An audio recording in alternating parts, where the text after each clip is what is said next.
Hello good people, it's me Kumaitila Khositile, your money manager. Today I want us to look at these two very important institutions that we deal with on a day-to-day basis. I want us to look at the differences between micro lenders and commercial banks. And in doing that, we are going to cover four main important points. We are going to look at the regulation, we're going to look at the capital structure of these two institutions, we're also going to look at the loan products offered by these institutions, and we're also finally going to look at the pricing.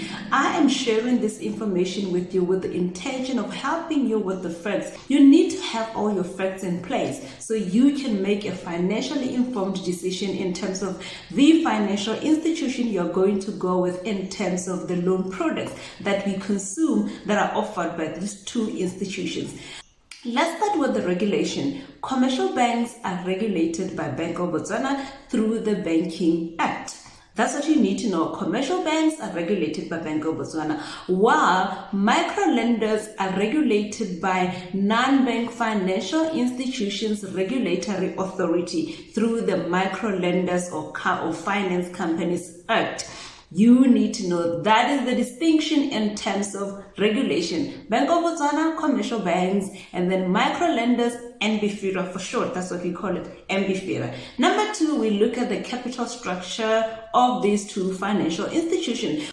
When we talk about capital structure, we are looking at how they raise capital to finance their business. Capital, we're referring to how they raise money to finance their businesses. So let's look at commercial banks. Commercial banks, we must all know that they use our own money to conduct their own business. So in short, what commercial banks are doing is they get deposits from you and me. And for those deposits, they are going to pay us like very, very minimal, insignificant interest rate as a way of compensating us for putting our money with them. In turn, they are going to take those deposits and issue them out as loans or do what we call lending. And what they're going to do is, remember, they're paying us peanuts for putting our money with them. They're going to charge a hefty fee, which is in the form of interest, for loaning out the money to us again. So that's how banks make their money. And then the difference between the interest rate that they pay you on your deposit and the interest rate that they receive for loaning out money to us is how they make their money. However, we need to also understand that there are some technicalities involved in the background. There is what we call fractional reserve banking. So with fractional reserve banking, what happens is that if I deposit say 100 pula with a commercial bank, they don't loan out the entire 100 pula. They are required to put aside a certain percentage of that 100 pula in case I come and want my 100 pula back. Then I would find money to get my 100 pula back. That's really what you need to know about banks. That's how they make money. So, and most of their money, really, they raise it through deposits until maybe they get to a point where so they're so big enough and the deposits that they have are not adequate to issue out loans for them to grow. Then they would explore other ways of raising money to enhance their businesses. They can do that through listing on a stock exchange. We know that most of the commercial banks here are listed on a stock exchange. That's another way of raising money. And they can also go out and issue what we call bonds. Bonds are debt instruments. These are long-term debt instruments. This is a way of raising money from private investors or even from the general public, because we also know that some of the commercial banks, they do have listed bonds on the stock exchange. I do encourage you to go to the Botswana Stock Exchange website to go and learn about these products that are out there. So let's look at the capital structure of micro lenders. So micro lenders, we know that most of them are not deposit taking like banks. So they don't take our money, but they give us loans. So you must be asking yourself, where do they get this money to issue loans? So they raise money in different ways. They can raise money from private investors, the owners of the business. Whoever owns the micro lending business is putting in their money there as an investment, as a capital, into the business, and they can also go out and list on a stock exchange to raise capital. We know that our biggest micro lender here in Botswana is listed on a stock exchange, and they can also issue bonds, just like commercial banks. They can issue bonds. That is a way of raising money from private investors to grow their businesses. So because of the capital structure, how they are doing things, they tend to offer different products, and their risk profiles also are very different because of how they raise money. And because of that, it affects a lot of things, how they do things. It affects the products, which is what we are going to talk about, and also it affects the pricing, how they price their loan product, which is the number 4 point that we are going to look at. I hope that is very clear, and I hope that wasn't maybe too technical. I just wanted to share this with you. And then let's look at the products that are offered by commercial banks versus products that are offered by micro lenders.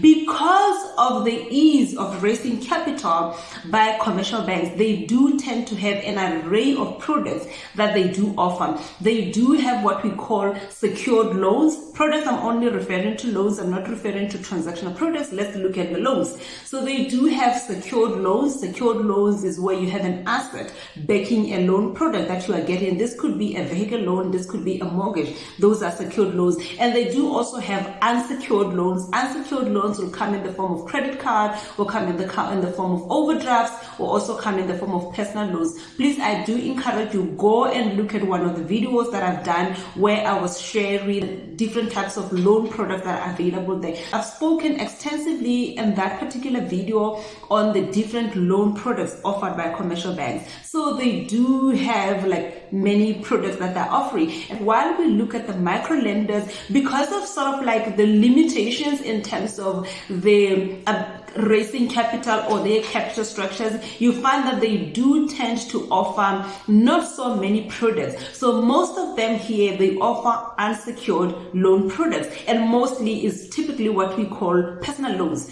I'm not sure if there's any that offers secured loans, but I know for sure that most of them, they do offer unsecured personal loans. And because they do offer unsecured personal loan, most of them really, they lean towards doing what we call deduction at source. So they do have an arrangement with government or any other private company whereby they give you a loan product, and your employer is going to deduct the loan straight from your salary before it could credit your account. So that's one way of them trying to minimize the risk, because they've offered you a loan product that is unsecured. There's really nothing that they can fall back on when you default. So the only assurance that they get, or the only way for them to minimize that risk, is to do what we call deduction at source.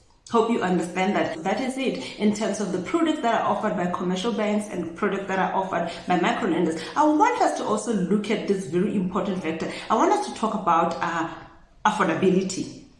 Affordability is also very important, because you need to understand how banks calculate their affordability, and also how micro lenders calculate their affordability when it comes to issuing with a loan product. So most of the commercial banks, they do use what we call debt to income ratio. They do have their own internal rates or a benchmark that they're using, but mostly it ranges between 40% to 60% of your gross income. So what they're essentially saying is that they will look at your income and they will tell you that, you know what, we can give you loans in such a way that the total repayment for those loans does not exceed 40% or 60% of your total gross income. That is what we call the debt to income ratio. They compare your income relative to the total loan repayments that you have to pay. So, but when it comes to micro lenders, they don't use debt to income ratio. They do use what we call a take home policy.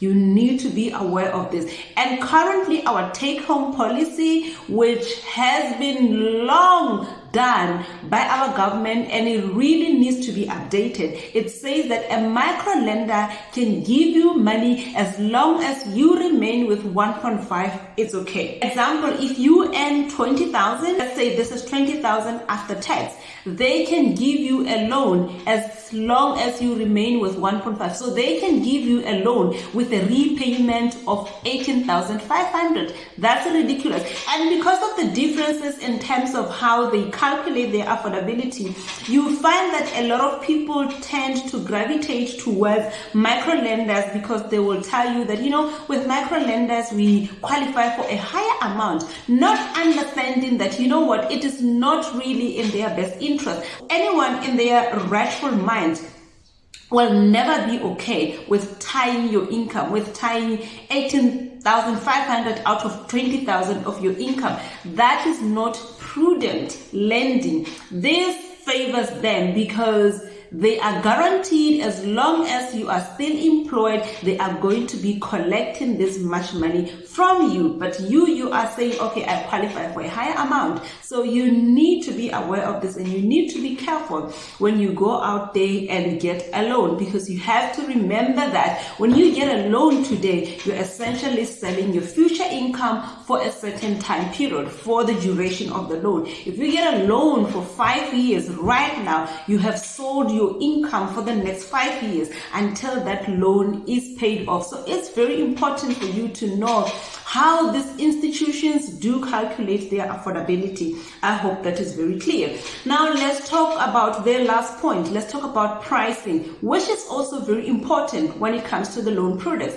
You see, the way commercial banks and micro lenders quote pricing on their loan products is totally different. Let's look at commercial banks. Commercial banks, when they give you a loan, always you need to remember that the interest rate that they are quoting is annual interest rate. Please always underline that is an annual interest rate that they're going to quote you. However, even though it's annual interest rate, the interest on your loan is going to be calculated on a monthly basis and payable on a monthly basis. You need to understand that. So when we look at the micro lenders, most of them, I feel like they're not transparent in terms of disclosing these facts to the general public. So micro lenders, most of the time when they quote you, the rate that they quote you is mostly a monthly interest rate. You need to understand that monthly interest rate. So they're going to tell you that, okay, we give you a loan of 500,000, whatever the amount, at 2%.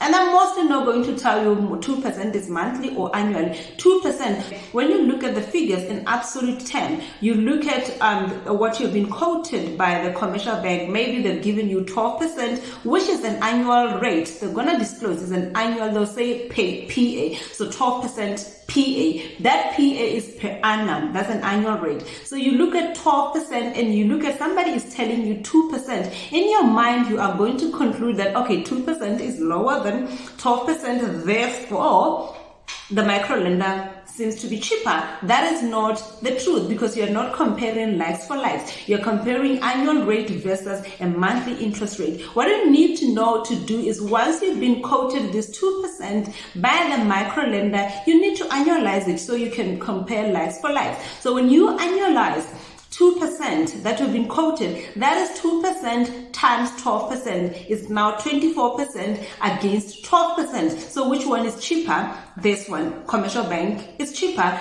relative to micro lenders. And I guarantee you, commercial banks are always cheaper than micro lenders because of their capital structure, because they get cheap money from you in the form of deposits. And micro lenders, their money is always expensive because they need to go out there and source for money. So when they price, they factor in this cost of money, the cost of raising capital, they factor it in. This is why micro lenders will always be expensive compared to commercial banks. I just wanted to put this out there so that you always know that commercial banks, micro lenders, micro lenders will always be more expensive than commercial banks. However, I also want you to take notice that, because of the ease of making money with the micro lending business, you would find that now most commercial banks are also acquiring a micro lending business. Some of the banks that we know, they're operating a commercial bank and they're also operating a micro lending unit within the commercial bank. We know of BG Finance, which is part of Bank Gaborone. We know Capital Bank is also into that. So you need to be aware of these things, guys. Please, and look after yourself and make sure that you jealously guard against selling your salary, because everybody else wants to take that part of your salary. So it's your responsibility to make sure that you protect your salary. This is all that I wanted to share with you guys today. You to understand the difference between micro lending and commercial banks, so that when you go out there and seek their products, you have all your facts together and you are making an informed financial decision. This is all that I had for you. Please don't forget to leave a like and a comment for me, and thank you very much for watching. I will see you in another video.